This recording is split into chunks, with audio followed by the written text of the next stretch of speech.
हाय बच्चों, good morning.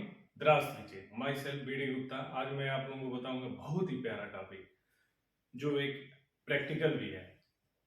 अगर कोई वायर है उस उसका यंग्स मॉडुलस निकालना है तो कैसे फाइंड करते हैं Young's modulus.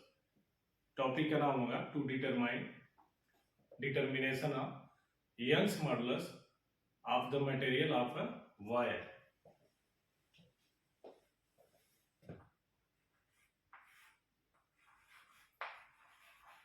Determination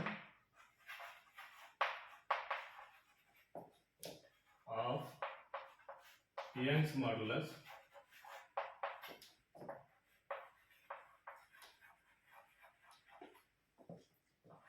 of the material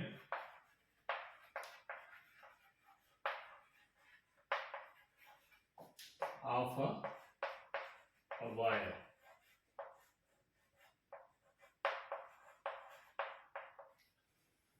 Young's modulus find करना है। कैसे फाइंड करना बताइए। देखिए, अगर मैं आपको दे दूं force 10 newton, area 2 metre square, पूछूं आपसे प्रेशर निकालो तो आप कहोगे हम जानते हैं, we know that pressure is equal to force by area. Force की वैल्यू गिवन है, एरिया की वैल्यू क्या है, गिवन है। पुट करो, सिंप्लीफाई करो, प्रेशर निकल जाएगा। वैसे यंग्स मॉडुलस निकालना है एक वायर का, एक मटेरियल का, तो कैसे निकालेंगे? यंग्स मॉडुलस का फार्मूला पता होना चाहिए। क्या है यंग्स मॉडुलस? हम जानते हैं क्या, we know that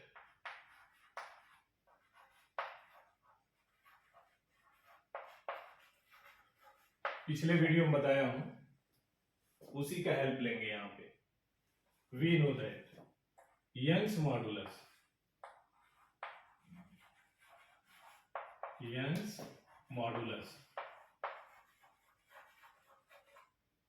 is equal to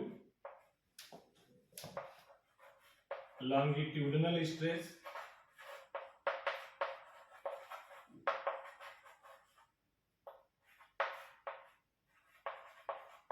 divided by longitudinal strain।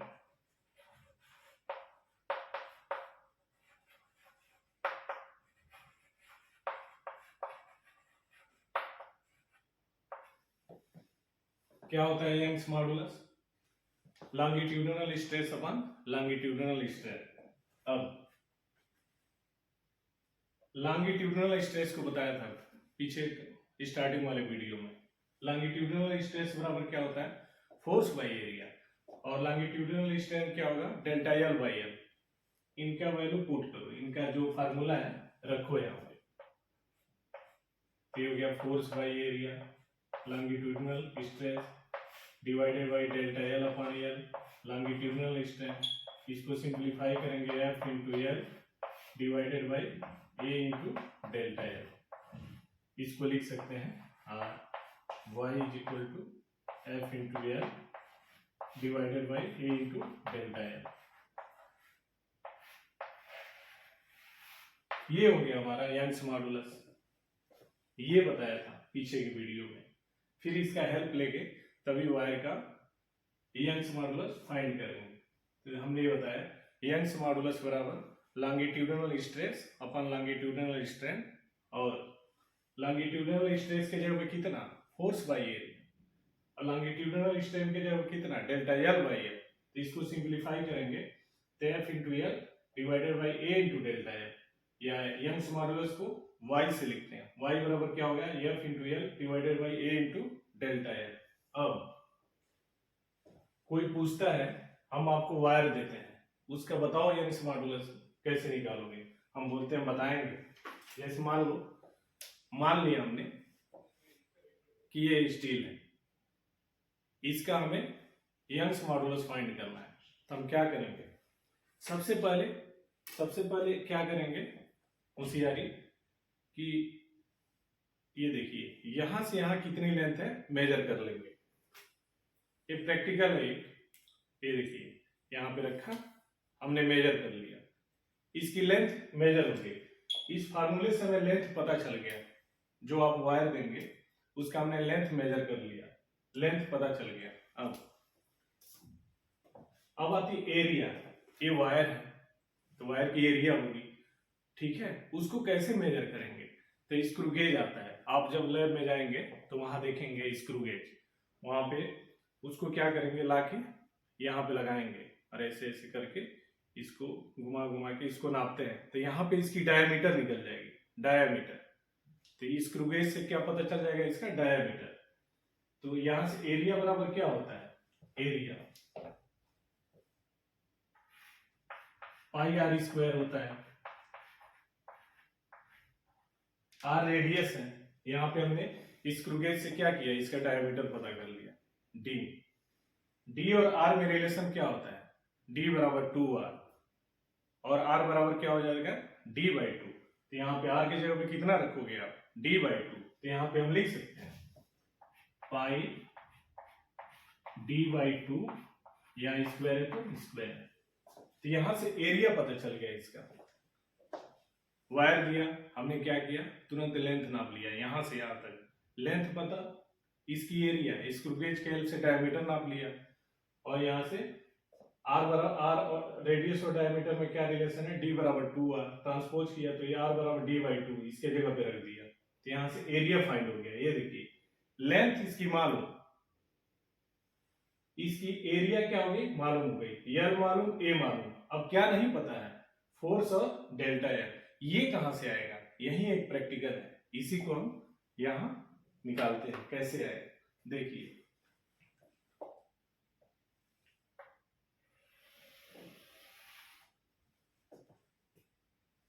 दो वायर होगा, वो दोनों वायर का लेंथ क्या लेंगे, सेम लेंगे। ऐसे मान लीजिए अगर स्टील है या कॉपर है तो ऐसे दो लेंगे, दो लेंगे, और दोनों क्या करेंगे, यहाँ पे एक सिरा बांध दीजिए,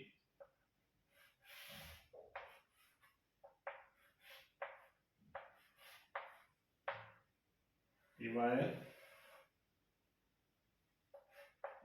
ए, सेम लेंथ का लेंगे हम, वायर बी, ये हो गया वायर बी। इस तरह का दो वायर लिया, वायर ए, वायर बी, दोनों का मटेरियल सेम होना चाहिए। सेम मतलब अगर पहला स्टील का बना है तो दूसरा भी स्टील का होना चाहिए, अगर कॉपर का है तो दूसरा भी कॉपर का होना चाहिए, सेम मटेरियल होना चाहिए। तो यहां पे हम लिखते हैं मटेरियल सेम होना चाहिए, मटेरियल। अब जितना लेंथ वायर ए का लेंगे उतना ही लेंथ कितना किसका लेंगे, वायर बी का। लेंथ भी क्या हो गया, सेम हो गया, एल मीन्स लेंथ सेम हो गया। जितना एरिया इस वायर का लेंगे उतना ही एरिया वायर बी का लेंगे, एरिया भी क्या हो गया हमारा, सेम हो गया। Material same, length same, area same. एक कंडीशन है, इस लैब में प्रैक्टिकल करने जब जाएंगे आप तो इसकी एक कंडीशन है, मटेरियल सेम होना चाहिए, लेंथ सेम होना चाहिए। अगर 10 सेंटीमीटर लंबा ए लिए हैं वायर ए तो 10 ही सेंटीमीटर लंबा वायर बी लेना पड़ेगा। एरिया इस वायर ए का जितना होगा उतना ही एरिया होना चाहिए वायर बी का, ये हो गया। अब इस वायर को देखिए, ध्यान से देखिए, ये वायर देख रहे हैं थोड़ा फ्लेक्सिबल है, ऐसे थोड़ा टेढ़ा हो गया।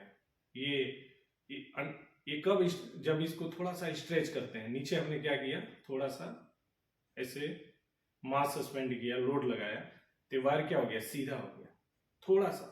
थोड़ा सा मास इस पे नीचे यहाँ पे सस्पेंड किया, लगाया, लोड अटैच किया।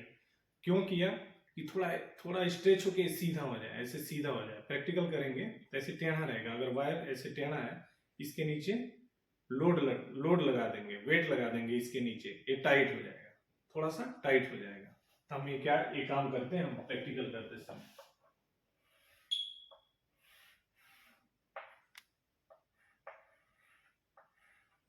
लगा दिया हमने लोड। पहले वायर ऐसी थी फ्लेक्सिबल, देखिए थोड़ी टेढ़ी है, इस पे लोड लगाया तो टाइट हो गई। अब यही काम इस वायर पे भी करते हैं। इस पे भी करते हैं तो ये भी क्या होती है, थोड़ी टाइट हो जाती है। एक और फिगर बनेगा कि मतलब पहले ऐसे फ्लेक्सिबल है, थोड़ा लोड लगा दिया, टाइट हो गई। अब जो काम इस वायर के साथ करते हैं, इसके नीचे लोड लगाते हैं स्टार्टिंग में इनिशियली, उतना ही लोड इस पे लगाते हैं। अगर मान लीजिए 100 ग्राम इस पे लगाया है तो 100 ग्राम ही इसके नीचे लगाते हैं, तो दोनों बैलेंस हो जाते हैं।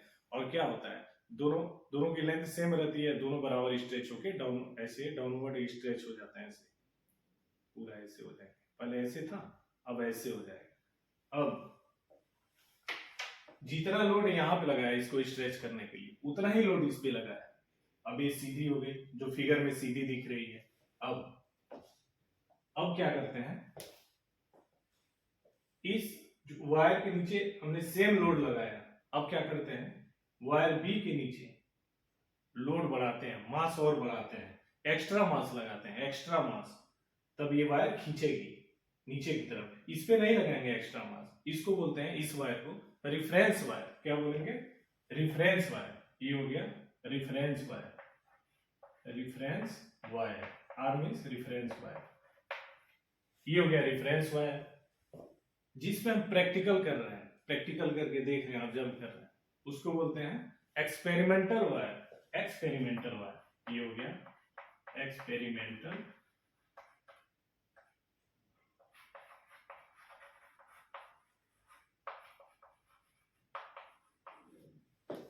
ये हो गया रिफरेंस वायर, ये हो गया एक्सपेरिमेंटल वायर। पहले क्या किया, इसको स्ट्रेच करने के लिए, डाउनवर्ड स्ट्रेच करने के लिए सीधा दिखे, हल्का सा स्ट्रेच करते हैं, तो जितना लोड इस पे लगाया उतना ही लोड इस पे लगा दिया, ये दोनों सीधा हो गया। अब एक्स्ट्रा मास किस पे लगाएंगे, ये वाले वायर पे, तो ये वायर क्या होगा, थोड़ा नीचे खींच जाता है। एक्स्ट्रा मास की वजह से ये वायर क्या होगा, थोड़ा नीचे खींच जाता है, ऐसे आ जाता है।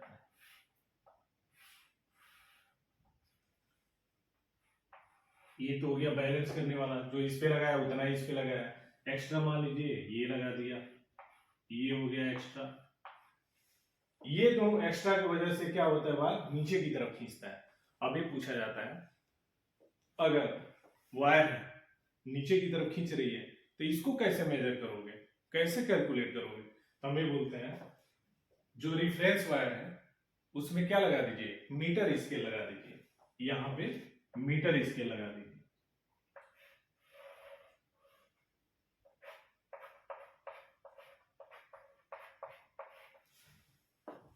मीटर स्केल लगा दिया। और जो एक्सपेरिमेंटल वायर है उसके साथ क्या लगा दीजिए, वर्नियर स्केल लगा दीजिए। यह मीन्स मीटर स्केल, ये हो गया मीटर स्केल। और इसके साथ हमने क्या कर दिया, वर्नियर स्केल लगा दिया।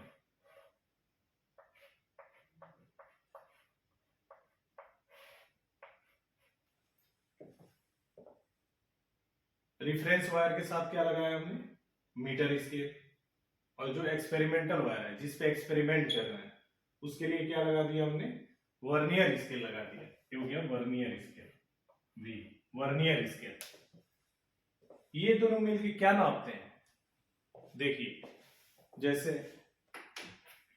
ये हो गया वायर, इसके नीचे लोड लगा दिया, ऐसे लोड लगाने से फोर्स लगता है नीचे की तरफ, इस वायर को नीचे की तरफ ऐसे खींचता है, तो इसकी लेंथ क्या होती है, इंक्रीज हो जाती है। जो लेंथ इंक्रीज होती है कैसे नापेंगे, तो ये नापते हैं, ये दोनों मिलकर नापते हैं, मीटर स्केल और वर्नियर स्केल मिलके ये दोनों नापते हैं। यहाँ पे कितना डेल्टा एल आया, ये वाले पॉइंट पे यहाँ पे रीडिंग मिलती है, ऐसे देखिए फिगर में भी दिखाया है। यहाँ पे क्या मिलेगा आपको कि डेल्टा एल कितना इंक्रीज हो गया, ये बताता है। मीटर स्केल और वर्नियर स्केल मिलके बताते हैं यहाँ पे डेल्टा एल। तो देखिए बाई फार्मूला y बराबर F into L divided by A into delta L. Starting में हमने लेंथ मेजर कर लिया, एरिया पता कर लिया, डेल्टा एल कहां से मिला हमें, यहां से मिला।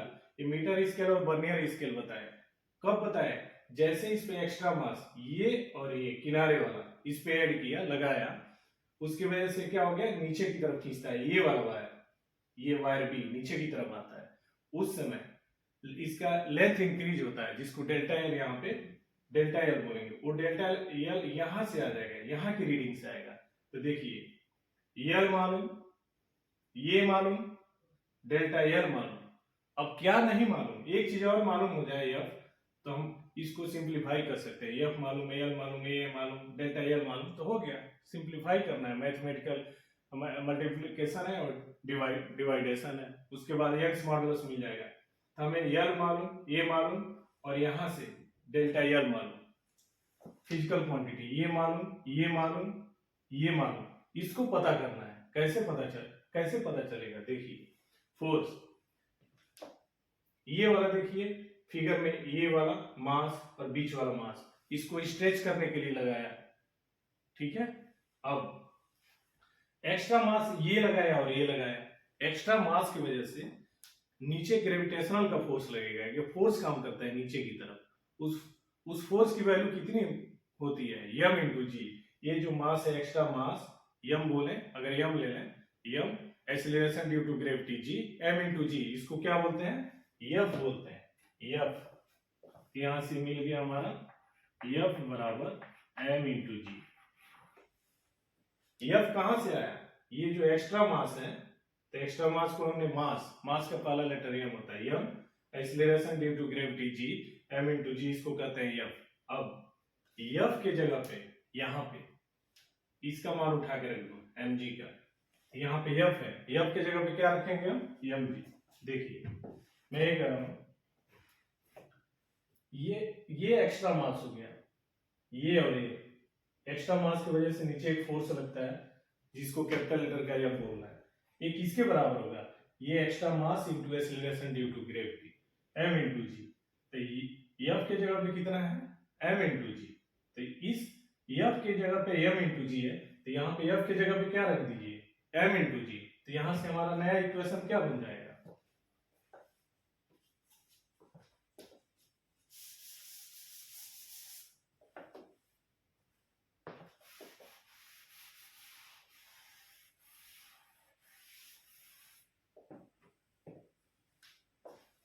आर लिख सकते हैं,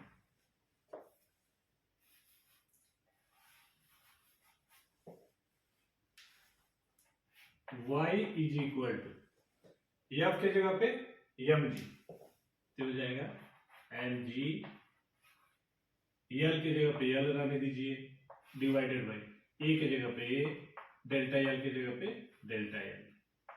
ये हो गया फाइंड हमारा। और कोई वायर है, तो जिस मटेरियल से बना है उस मटेरियल का यंग्स मॉडुलस क्या हो गया? M into G into L divided by A into delta L. यही फाइंड करना था। तो देखिए हमारा बेस क्या, पीछे की वीडियो में बताया, लेंथ के साथ लगने वाली लॉन्गिट्यूडिनल बोलते हैं, longitudinal stress, longitudinal strain, longitudinal stress upon longitudinal strain, इसको बोलते हैं यंग्स मॉडुलस। यंग्स मॉडुलस बराबर क्या होता है? फोर्स डिवाइडेड बाय एरिया, पूरे का divided by delta L by L है, एफ इंटू सिंप्लीफाई कीजिए, F into L divided by A into delta L, तो वाई बराबर F into L A by A into delta L लिख सकते हैं। अब तो जैसे बोला जाएगा इस वायर का यंग्स मॉडुलस बताओ, सबसे पहले क्या कर लेते हैं? इसका लेंथ मेजर कर लेते हैं, इसका स्क्रू गेज के हेल्प से क्या करते हैं? डायमीटर फाइंड कर लेते हैं। तो यहाँ से लेंथ मालूम, एरिया मालूम पाई आर स्क्वायर, स्क्रू गेज से निकाला है आपने इसका ये वाले का डायमीटर। तो आर और डी में रिलेशन क्या होता है? डी बराबर 2 और आर के जगह लिख सकते हैं डी बाई 2। तो यहाँ से एरिया मालूम, एल मालूम, ए मालूम, अब डेल्टा एल निकालना है। ये कौन हेल्प करेगा? हमने कहा दो सेम लेंथ का वायर लीजिए, इसको वायर ए वायर बी बोलिए, इनकी क्या क्वालिटी होनी चाहिए? मटेरियल इनका सेम होना चाहिए, अगर स्टील है तो ये भी स्टील होना चाहिए, कॉपर है तो ये भी कॉपर होना चाहिए, ऐसा होना चाहिए। लेंथ इनका सेम होना चाहिए, 1 मीटर ए लिए है तो 1 मीटर ए भी लेना पड़ेगा। एरिया भी इनका सेम होना चाहिए। अब हम क्या करते हैं, इसके नीचे थोड़ा सा ऐसे फ्लेक्सिबल रहता है, थोड़ा सा वेट लगाते हैं ताकि स्ट्रेच हो जाए। स्ट्रेचिंग कंडीशन में इसको थोड़ा स्ट्रेच करने के लिए थोड़ा सा वेट लगा दिया। इसके साथ भी वही करते हैं। अब क्या करते हैं, इस रिफरेंस वायर, इसको रिफरेंस वायर बोलते हैं, इसको एक्सपेरिमेंटल वायर बोलते हैं। इस रिफरेंस वायर के साथ मीटर स्केल लगा देते हैं। उसके बाद इसके साथ ये वाला जो एक्सपेरिमेंटल वायर है, इसके साथ वर्नियर स्केल लगा देते हैं। क्यों लगाते हैं? जब इसके नीचे एक्स्ट्रा लोड लगाएंगे तो नीचे की तरफ खींचेगा तो डेल्टा एल हमें मिलेगा, डेल्टा एल इंक्रीज होता है, तो उसको कौन मेजर करेगा? तो यहाँ पे रिफरेंस वायर के साथ जो लगा दिया हमने मीटर स्केल और इधर से वर्नियर स्केल, तो यहाँ पे ये दोनों मिलके बताते हैं डेल्टा एल। तो यहाँ से ऐसे देख लेते हैं, रीडिंग लिख लेते हैं। तो यहाँ से एल मालूम, ए मालूम, डेल्टा एल मालूम। एफ कहाँ से आता है? तो हम ये बोलते हैं जब हम एक्स्ट्रा मास लगाते हैं इस पे, जो किनारे वाला एक्स्ट्रा मास, इसकी वजह से एक नीचे की तरफ फोर्स लगता है, फोर्स की वैल्यू कितनी होती है? mg। तो यहाँ से एफ की जगह पर रख देते हैं mg, तो यहाँ पे mg into L divided by A into delta L, इसी को बोलते हैं, हो गया हमें फाइंड यंग्स मॉडुलस। ये प्रैक्टिकल भी है, आप लैब में जाएंगे, स्क्रू गेज देखेंगे, ये सब देखेंगे, तो इस तरह हमने इसको फाइंड कर लिया। अब आगे से अगले वीडियो में बताऊंगा, अब न्यूमेरिकल स्टार्ट होगा, उसमें एनसीईआरटी, नेट और अदर कंपटीशन, हायर कंपटीशन का न्यूमेरिकल में शेयर करूंगा 1 by 1। ऐसे वीडियो देखने के लिए आप लोगों को बहुत बहुत धन्यवाद। गर्मी का मौसम, जुलाई का मौसम है, इसमें क्या कीजिए, पानी पीने का तरीका सीखिए। सुबह कितना पीना है, दोपहर में कितना पीना है, रात में कितना पीना है, पानी बराबर पीते रहिए। हेल्थ इज वेल्थ, स्वास्थ्य सबसे बड़ा धन है, इसलिए वाटर पे हमेशा ध्यान दें। पीने का तरीका, हमेशा पानी पीते रहें, बराबर तरीके से पीते रहें, ताकि कई बीमारी से बच सकें। अब ऐसे वीडियो देखने के लिए आप लोगों को बहुत बहुत धन्यवाद। Take care, thank you.